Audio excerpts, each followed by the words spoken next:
Dear students, metabolism की बात आते हैं, डिस्क्राइब करते हैं एंजाइम है क्या। एंजाइम को हम कैसे डिफाइन कर लेते हैं और एंजाइम की जनरल कैरेक्टरिस्टिक्स जो इंशाल्लाह कल के टॉपिक में मैं अपलोड करूंगा। लेकिन आज एंजाइम और एंजाइम की जो टर्मिनोलॉजीज है इसके बारे में और इसकी लिटिल बिट हिस्ट्री के बारे में अगर हम देखें, जो वर्ड एंजाइम है it is of Greek origin, यूनानी अल्फाज की कंबाइनेशन से बना है। जैसे कि आप लोग देख रहे हैं, सबसे पहला वर्ड जिसके स्टार्ट में है we call them the in, E N से लिखा जाता है। अगर इसको हम इंसाइक्लोपीडिया ब्रिटानिका के डिक्शनरी में देखें तो इससे मुराद है इन से मुराद आप लोग इनसाइड में लिख सकते हैं। और जो सेकंड वर्ड है Greek word, we call them the zyme. अगर हम यहाँ पे देखें वर्ड कौन सा, ZYME, ज़ाइम, तो इन ज़ाइम बनता है। लेकिन अगर हम ज़ाइम से मुराद लें तो ये मुराद है यानी ईस्ट के। तो यहाँ पे देखिए गौर से, ये दो अल्फाज जो मैंने यहाँ पे लिखे इन साइड ईस्ट, तो सबसे पहले एंजाइम ईस्ट के अंदर देखे गए। तो दैट्स सो इन दो अल्फाज को अगर हम मिलाएंगे इनसाइड ईस्ट, तो ईस्ट क्या है, ईस्ट के बारे में आई थिंक आप लोगों को नॉलेज होगा, लेकिन नोट कर ली, ईस्ट एक फंगस है, यूनिसेलुलर फंजाई की किंगडम से बिलोंग करने वाला एक यूकैरियोटिक ऑर्गेनिज्म है। स्टूडेंट्स नोट कर लें, इन 1833 में दो साइंटिस्ट थे, we call the French chemist. दो फ्रेंच केमिस्ट थे, एक का नाम था पायन और दूसरे का नाम था परसोज। इस पायन और परसोज ने एक केमिकल सब्सटेंस यानी एक एंजाइम को आइसोलेट किया। आइसोलेट एन एंजाइम, एक एंजाइम को इन्होंने आइसोलेट किया, लेकिन टिल इस पीरियड में एंजाइम का नेम एंजाइम नहीं था। बाद में बताऊंगा। आइसोलेट एन एंजाइम जिसका नाम है the diastase, we call them the diastase. ये जो डायस्टेज एंजाइम है, this enzyme was first isolated by the French chemist, biochemist था पायन एंड परसोज। और ये जो डायस्टेज एंजाइम है इसको आइसोलेट कहां से किया गया, एक प्लांट से, और उस प्लांट का नाम था बार्ले, जो गंदम से रिलेटेड फैमिली है, और यू मे से द ओट। तो ओट प्लांट से या बार्ले प्लांट से डायस्टेज एंजाइम को सबसे पहले आइसोलेट किया गया। This is the historical point. Dear students, next to this, in 1836 एक साइंटिस्ट था जिसका नाम था, आप लोगों ने सेल थ्योरी में पढ़ा है, द ट्यूडर श्वान। ट्यूडर श्वान यू में से एक जोलॉजिस्ट है। इस जोलॉजिस्ट ने ह्यूमन के स्टमक से एक एंजाइम को आइसोलेट किया क्रिस्टलाइज फॉर्म में, we call them the pepsin, जो ह्यूमन का प्रोटीन डाइजेस्टिंग एंजाइम जो स्टमक में यानी इसके स्टमक सेल्स में सीक्रेट होता है। Dear students, next to this, in 1877 the next scientist named, जो बिलोंग करता है जर्मन से, यानी जर्मनी का एक साइंटिस्ट है, नाम है उसका the Wilhelm Kuhne. What? Wilhelm Kuhne. A scientist जो विल्हेम कोहने है, दैट पीरियड या दैट एरा में अगर आप गौर से देखें तो ए प्लांट का एक फिजियोलॉजिस्ट है। फिजियोलॉजिस्ट मीन जो फिजियोलॉजी के बारे में काफी ज्यादा नॉलेज रखता हो, फिजियोलॉजिस्ट। तो ये जो बेसिकली एंजाइम को, एंजाइम का वर्ड कॉइन किया है, यानी the word enzyme was first introduced या used by coined by whom in 1877 the German scientist Wilhelm Koene। अगर हम देखें एंजाइम को, मैंने पहले भी बताया कि दो ग्रीक जुबान के अल्फाज हैं, इन से मुराद इनसाइड और जाइम से मुराद है ईस्ट। तो सबसे पहले ईस्ट के अंदर एक जाइमेज एंजाइम देकर गया, यानी यू में से व्हाट, जाइमेज, एक एंजाइम देकर गया और इस एंजाइम का काम था स्टार्च के ऊपर। जो प्लांट में स्टोर फूड होता है इसको हम स्टार्च कहते हैं। जैसे कि हम गंदम के दानों को पीस के उसका आटा बनाते हैं तो वो बेसिकली स्टार्च होता है। इस स्टार्च के ऊपर जब हम इसको फर्मेंटेशन के तौर पे ईस्ट मिलाते हैं, मीन जाइमेज मिलाते हैं जो इस ईस्ट में होता है, तो इस जाइमेज इस ईस्ट पे काम करके प्रोसेस को नाम दिया जाता है द फर्मेंटेशन। जब इसकी फर्मेंटेशन मीन तख्फीफ होती है तो फर्मेंटेशन के दौरान जो प्रोडक्ट बनता है, बेसिकली प्लांट की फर्मेंटेशन में मेन प्रोडक्ट अल्कोहल तैयार होते हैं। नॉट ओनली अल्कोहल, बल्कि आप लोगों ने चैप्टर बायो एनर्जेटिक्स में सुना होगा या बाद में देखेंगे कि कार्बन डाइऑक्साइड को भी एज ए बाई प्रोडक्ट बना दिया जाता है। तो यहाँ पे अल्कोहल और कार्बन डाइऑक्साइड का बनना एक फर्मेंटेशन की प्रोसेस की पहचान है। लेकिन स्टार्च पे जो काम किया हमने, यहाँ पे क्या मिलाया था, ईस्ट मिलाया था। ईस्ट में क्या था, जाइमेज। तो जाइमेज ने स्टार्च के ऊपर अमल करके इससे अल्कोहल में कन्वर्ट किया और कार्बन डाइऑक्साइड भी बना। तो डियर स्टूडेंट्स, अगर हम एंजाइम को गौर से देखें तो एंजाइम है क्या, तो नोट कर लें कि एंजाइम आर, डिफिनीशन हम इसके कुछ यूज करेंगे कि एंजाइम्स क्या हैं। एंजाइम्स अगर प्लूरल है तो आर लेकर करें। एंजाइम्स आर बायोलॉजिकल खामा थर्मोलेबाइल कैटलिस्ट, यानी कैटलिस्ट से मुराद अमल अंगेज जो रिएक्शन को तेज करने वाले होते हैं। लेकिन डियर स्टूडेंट्स, नोट कर लें, यहां पे मैंने दो टर्म्स यूज किए। वन इज द बायोलॉजिकल से मुराद जिसको लिविंग सेल ही पैदा कर ले। थर्मोलेबाइल से मुराद के टेम्परेचर के लिए सेंसिटिव हो। अगर टेम्परेचर में हम चेंज ले आए, टेम्परेचर को या डिक्रीज कर लें या इंक्रीज कर लें, तो ये अपनी एक्टिविटी को परफॉर्म नहीं कर सकता। दैट्स सो हीट सेंसिटिव को टर्म कहते हैं।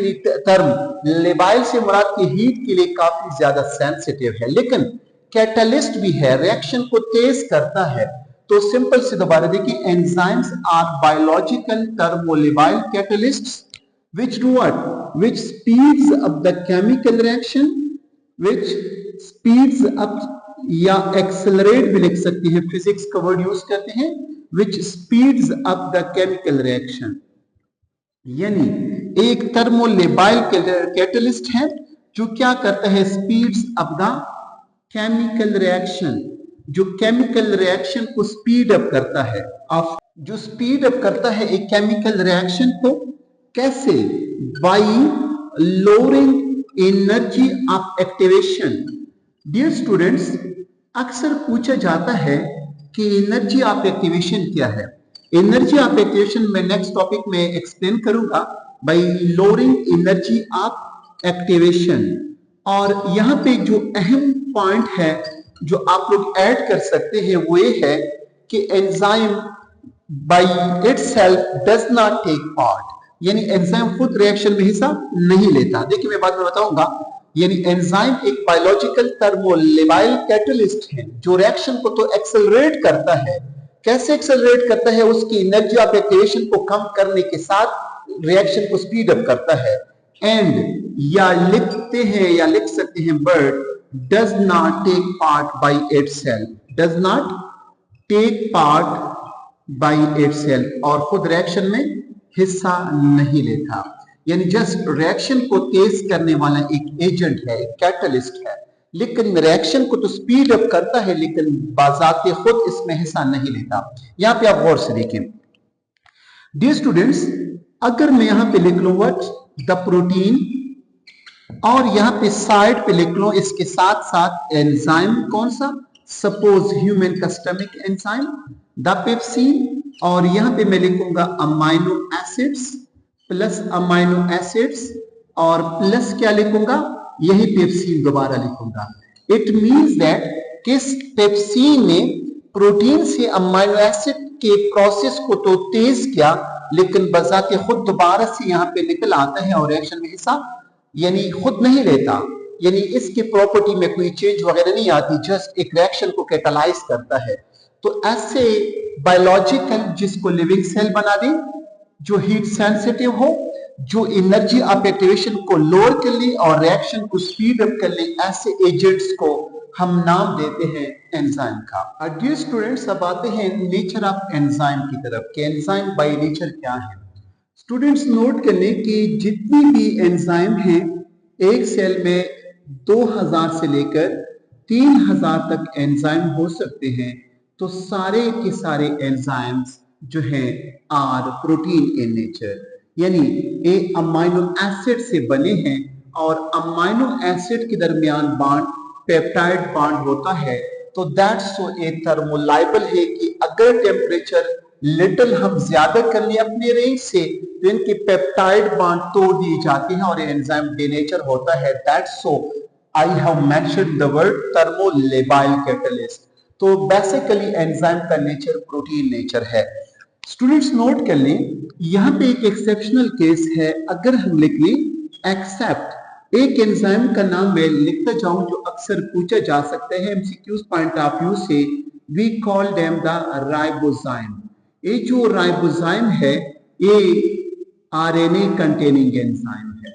बेसिकली ये है एक आरएनए का एक खास न्यूक्लियोटाइड का सीक्वेंस, लेकिन कैटालिटिक एक्टिविटी परफॉर्म कर लेती है।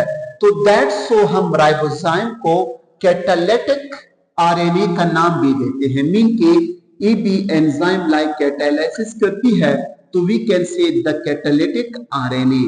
यानी कैटालिटिक आरएनए से मुराद के एक ऐसा आरएनए है जो क्या करती है, एक रिएक्शन को स्पीड अप कर सकती है, खासकर आरएनए या डीएनए के मॉलिक्यूल के अंदर में से एक क्लीव कर सकती है, एक आरएनए के मॉलिक्यूल को स्पेसिफिक जगहों पे काटती है, या इनके अंदर जो पास्को ईस्टर बॉन्ड होता है। अगर आपको चैप्टर 2 का पॉइंट क्लियर हो तो ये जो न्यूक्लियोटाइड के दरमियान ईस्टर लिंकेज या पास्को डाइस्टर लिंकेज होती है, वहां पे इजीली कट लगा सकते हैं। तो ये भी एक कैटालिटिक एक्टिविटी रखती है। तो we call them the RNA containing enzyme that we call the ribozyme, और इसका नेचर प्रोटीन नहीं होता।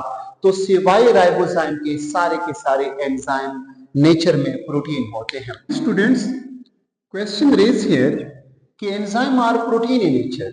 जब प्रोटीन इन नेचर हो तो यहाँ पे नोट करने के इनमें क्या होंगे, अमाइनो एसिड्स होंगे। Amino acid plus amino acid, इस तरीके से इनके एक कॉम्प्लेक्स स्ट्रक्चर बनेगी। तो यूं में से कि प्रोटीन में फिर हमारे पास दो किस्म के प्रोटीन चैप्टर 2 में हम डिस्कस कर लेते हैं, the fibrous and the globular protein. तो एंजाइम नेचुरली प्रोटीन के शेप के लेवल पे गोल शक्ल के प्रोटीन कहलाते हैं। तो वी में से कि एंजाइम प्रोटीन नेचर तो रखते हैं, लेकिन फाइब्रस प्रोटीन वाले एंजाइम आपको कम मिलेगी या नहीं मिलेगी, बल्कि ज्यादातर एंजाइम शेप लेवल पे कौन से होते हैं शाबाश, ग्लोबुलर प्रोटीन होते हैं। डियर स्टूडेंट्स, आप लोगों ने प्रोटीन की जो यानी स्ट्रक्चरल वाइज यानी क्लासेस देखे होंगे। तो हमारे पास प्रोटीन की प्राइमरी स्ट्रक्चर भी होती है, सेकेंडरी स्ट्रक्चर भी होती है, और टर्शरी और क्वार्टरनरी स्ट्रक्चर की भी प्रोटीन होते हैं। तो ज्यादातर ये जो हमारे पास एंजाइम है, इनका स्ट्रक्चर टर्शरी स्ट्रक्चर कहलाता है। कौन सा स्ट्रक्चर, टर्शरी स्ट्रक्चर इनका होता है। लेकिन कुछ प्रोटीन देखे गए हैं कुछ एंजाइम देखे गए हैं जिनका शेप के लेवल पे तो ग्लोबुलर है, लेकिन अगर देखा जाए तो दो या दो से ज्यादा पॉलीपेप्टाइड चेन पे मुश्तमिल होते हैं। तो that's so we call them the quaternary shape वाले या स्ट्रक्चर वाले यानी एंजाइम भी होते हैं, या शेप के लेवल पे ग्लोबुलर और स्ट्रक्चर के लेवल पे क्वार्टरनरी, शेप के लेवल पे ग्लोबुलर और स्ट्रक्चर के लेवल पे टर्शरी। ज्यादातर टर्शरी से मुराद कि एक ही पेप्टाइड चेन अपनी ऊपर कॉइलिंग करके एक गोल शक्ल का प्रोटीन बना दे। क्वार्टरनरी से मुराद के काफी ज्यादा पॉलीपेप्टाइड चेन डिफरेंट बॉन्ड्स के जरिए मिलके hydrogen bond, valent bond, peptide bond इनके जरिए मिलके उनका एक प्रॉपर गोल शक्ल का प्रोटीन बना दे। तो इस किस्म के भी कुछ प्रोटीन मिलेंगे। ज्यादातर एंजाइम आपको टर्शरी शेप के मिलते हैं। डियर स्टूडेंट्स, यहाँ पे देखिए, सपोज यहाँ पे मैं एक जस्ट सिंपल स्ट्रक्चर को ड्रॉ करते चलूं। Suppose this is an enzyme, एक मॉलिक्यूलर एंजाइम है। सपोज इसको मैंने यहाँ पे ड्रॉ किया, लेकिन इस एंजाइम में आप लोगों को ये जो स्पेसिफिक खास जगह नजर आ रही है, इस स्पेसिफिक जगह का नाम रखा जाता है the active site. What we call them the active site. यानी एक्टिव साइट वो जगह होता है जहां पे एक खास सबस्ट्रेट को अटैच करती है। That's so we call them the binding site. इसको हम एक्टिव साइट या सबस्ट्रेट को बाइंड करने का साइट भी कह सकते हैं। अगर हम इस एक्टिव साइट या बाइंडिंग साइट की केमिस्ट्री देखें तो ये भी तो स्पेसिफिक अमाइनो एसिड पे मुश्तमिल होता है, लेकिन ज्यादातर एंजाइम में देखा गया है कि 3 से लेकर 12 की तादाद में यहाँ पे आप लोगों को क्या मिलेंगे, अमाइनो एसिड्स मिलेंगे। और ए अमाइनो एसिड यहाँ पे आपको किस शक्ल के मिलेंगे, जो चार्ज्ड होते हैं। Dear students, according to chapter 2 कुछ अमाइनो एसिड न्यूट्रल होते हैं चार्ज वाइज, कुछ अमाइनो एसिड पे नेगेटिव चार्ज और कुछ अमाइनो एसिड पे पॉजिटिव चार्ज। जो एक्टिव साइट आप एंजाइम है, मिनिमम 3 अमाइनो एसिड से लेकर 4, 5 अप टू 12 हो सकते हैं, लेकिन यहाँ पे इनके ऊपर या नेगेटिव चार्ज होगा या पार्शियल या फुल, या पॉजिटिव चार्ज होगा पार्शियल या फुल, ताकि यहाँ पे सबस्ट्रेट इजीली क्या कर सके, अटैच या बाइंड हो सके। तो जो सबस्ट्रेट होता है, स्टूडेंट्स नोट कर लें, ये जो सबस्ट्रेट है जिसका मैं कल डिटेल से बताऊंगा, सबस्ट्रेट भी एक हमारे पास एक खास किस्म की केमिस्ट्री रखता है। तो ये भी केमिकल सब्सटेंस है, और ये केमिकल सब्सटेंस भी क्या होना चाहिए शाबाश, पार्शली या फुल्ली चार्ज्ड होना चाहिए, ताकि यहाँ पे इसकी इजीली अटैचमेंट हो सके। यहाँ पे अटैचमेंट सबस्ट्रेट का एक्टिव साइड पे या हाइड्रोजन बॉन्डिंग के जरिए होगा या हाइड्रोफोबिक इंटरेक्शन जिसको हम केमिस्ट्री में कहते हैं। तो हाइड्रोजन बॉन्डिंग यानी सबस्ट्रेट अटैच होगा कहां पे, एक्टिव साइड पे, और एक्टिव साइड पे इनकी अटैचमेंट जो होती है वो या हाइड्रोजन बॉन्ड की थ्रू होती है, या यहाँ पे आप लोग लिख सकते हैं हाइड्रोफोबिक इंटरेक्शन, हाइड्रोफोबिक इंटरेक्शन की थ्रू। स्टूडेंट्स, ये जो एंजाइम का बाकी वाला पोर्शन जिसको हम स्ट्रक्चरल रीजन का नाम दे सकते हैं, this we call the allosteric site. देखिए, एंजाइम के 2 अहम हिस्से आप लोगों को आई थिंक नोट किए मैंने। One is the active site, जहां पे सबस्ट्रेट पे या सबस्ट्रेट को अटैच करता है, और ये जो बाकी पोर्शन इसका हम नाम देंगे एलोस्टेरिक साइट का। डियर स्टूडेंट्स, यहाँ पे आप लोग अटेंशन से देखें, ये जो एक्टिव साइट है ये भी अमाइनो एसिड पे मुश्तमिल, एलोस्टेरिक साइट भी अमाइनो एसिड पे मुश्तमिल, लेकिन एक्टिव साइट में सबस्ट्रेट को अटैच करता है। क्वेश्चन ये है कि सबस्ट्रेट क्या है। सबस्ट्रेट वो केमिकल सब्सटेंस जिस पे एंजाइम काम करे। यानी फर्ज कर लें, यहाँ पे आप लोग आ जाएं, प्रोटीन एक सबस्ट्रेट है, पेप्सिन एक एंजाइम है। प्रोटीन एक सबस्ट्रेट और पेप्सिन एक एंजाइम। तो एंजाइम जिस पे काम करे उसको सबस्ट्रेट कहते हैं, और एंजाइम के एक्टिव साइट में एक प्रोटीन को फिट करके इससे प्रोडक्ट में चेंज करेगा। ये जो आप लोगों को यहाँ पे अमाइनो एसिड मैंने जो लिखे हैं, these amino acid we call them the product. तो 3 चीजें आप लोग नोट कर लें, एंजाइम जिस पे काम करता है we call them the substrate, और एंजाइम की जिस पोर्शन में सबस्ट्रेट अटैच होता है we call them the active site. और जब एंजाइम अपना फंक्शन अदा करता है, एंजाइम फ्री होता है, और जो सबस्ट्रेट है वो नहीं रहेगा, बल्कि इस सबस्ट्रेट का क्या बनाएगा, प्रोडक्ट बनाएगा। इंशाल्लाह इसको मैं कल नेक्स्ट टॉपिक में समझाऊंगा। तो this was little about the nature of enzyme. तो एंजाइम नेचर में ज्यादातर प्रोटीन होते हैं सिवाय राइबोजाइम के, और ये जो राइबोजाइम है इसको हम कैटालिटिक आरएनए का नाम भी देते हैं।